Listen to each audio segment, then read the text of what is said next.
the pyro burst source is pretty intuitive for the most part. If we throw that node down, you can see that this is what we have by default. And if we want quick little presets, we can go to the very top here under quick setups, and we can try some of these different presets. So if we have one point like this, it's frame 1, we have 1 explosion.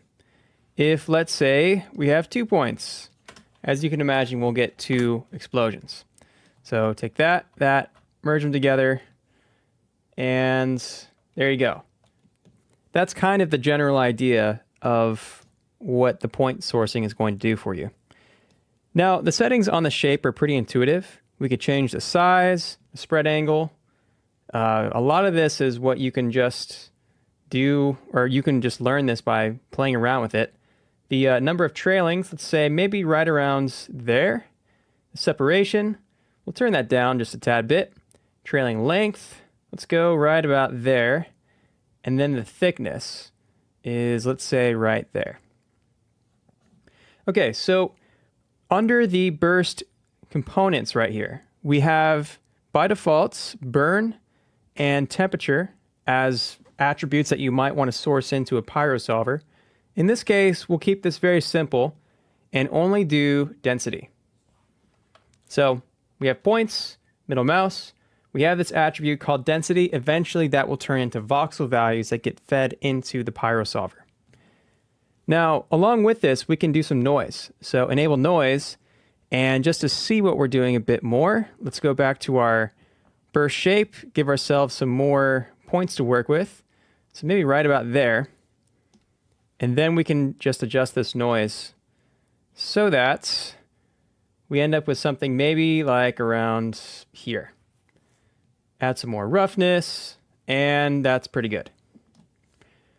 Okay, so that's pretty much the burst components, output attributes. For the most part, this is all self-explanatory. The main part that we're going to modify quite a bit, though, is this burst animation. Now, there's nothing really by default that's going to allow us to take these points from the foreground to the background like we want. So we want to go this way, but there's nothing in here that'll really give you that whole thing, at least not that I know of. So we need to modify this start frame. Here's another interesting thing about this pyro burst source node is that we have this little dice on the right-hand side. And if we click on that, it'll create this attribute adjust float. And if we middle mouse that, you can see that we have this attribute called start frame, which is now overriding this right here. This attribute adjust float is also a new node that basically creates random values, and you can go through all kinds of different settings in here which randomize different parameters. So it randomizes values in different ways. So we can have a min plus a range length. We can have min max values. We can go crazy with how we want to make these values. We also have some interesting things that allow you to convert, let's say, seconds to frames without expressions happening. So there's some cool new things. We also have this custom, which is kind of interesting. But anyway, this isn't going to really give us that effect we want.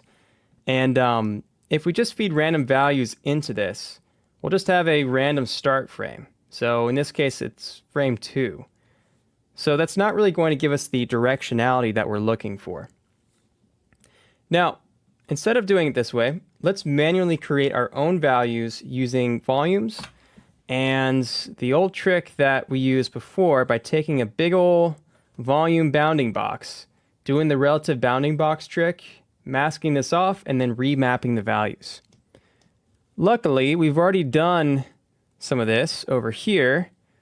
Remember back to the volume masking when we did this? So we can just Control C and Control V. We can obviously change these values by going like that. And we can also add a noise. Adding this noise is cool because it will offset the timing by a certain amount as it goes through this ramp.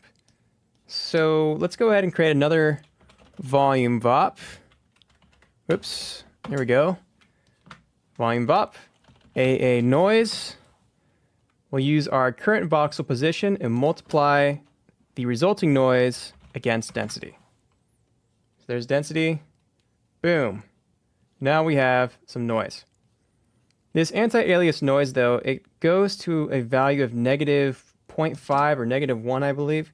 So we're going to instead fit that into a range.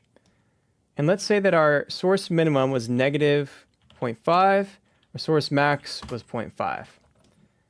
And now that we have this, we can promote our parameters. So middle mouse promotes, like that, go to the top, and we can adjust our frequency along with a whole bunch of other things as well. So take up the roughness, and just to see what these values are doing, volume slice.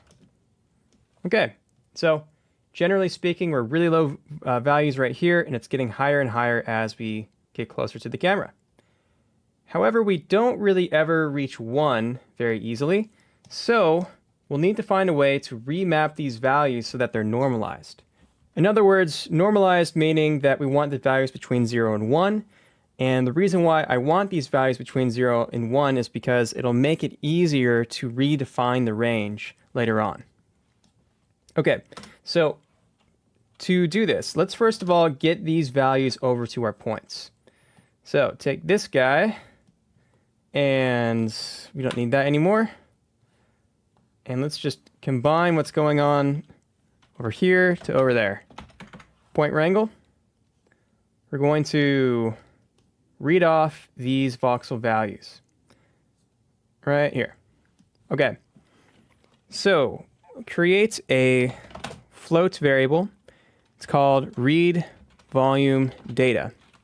And actually, we'll turn this into a full attribute here. So f at read volume data is equal to volume sample, go through input number 1, and look for density, and use the current position.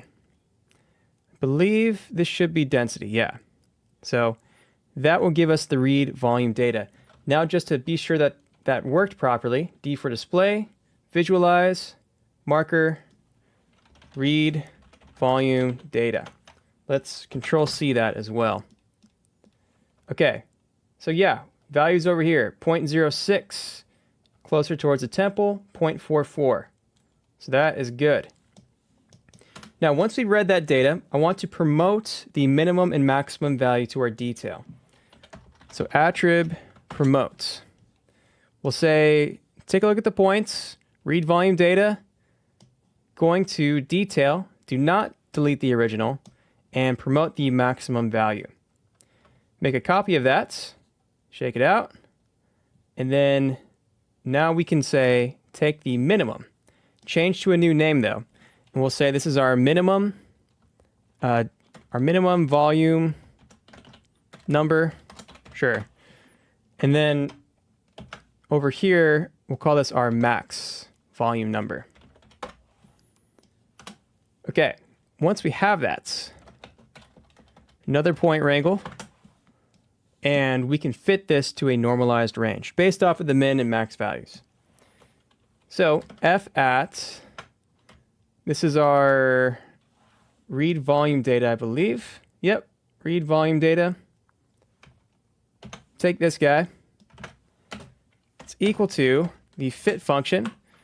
We'll start off by specifying read volume data, and we're going to create a couple of variables that read in the detail attributes for the min and max.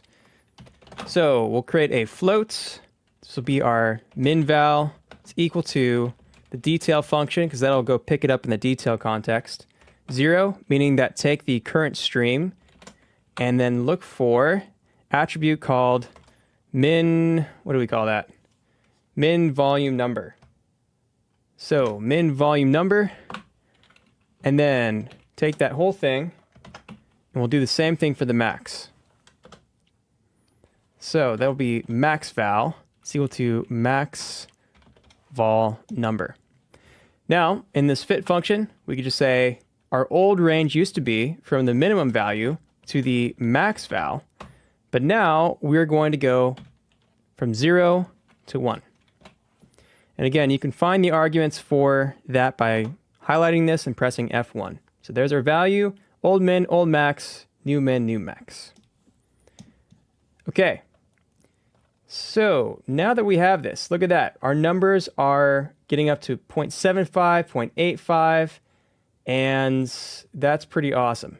And I suppose our highest value here is right there at a value of 1. So that's all pretty cool.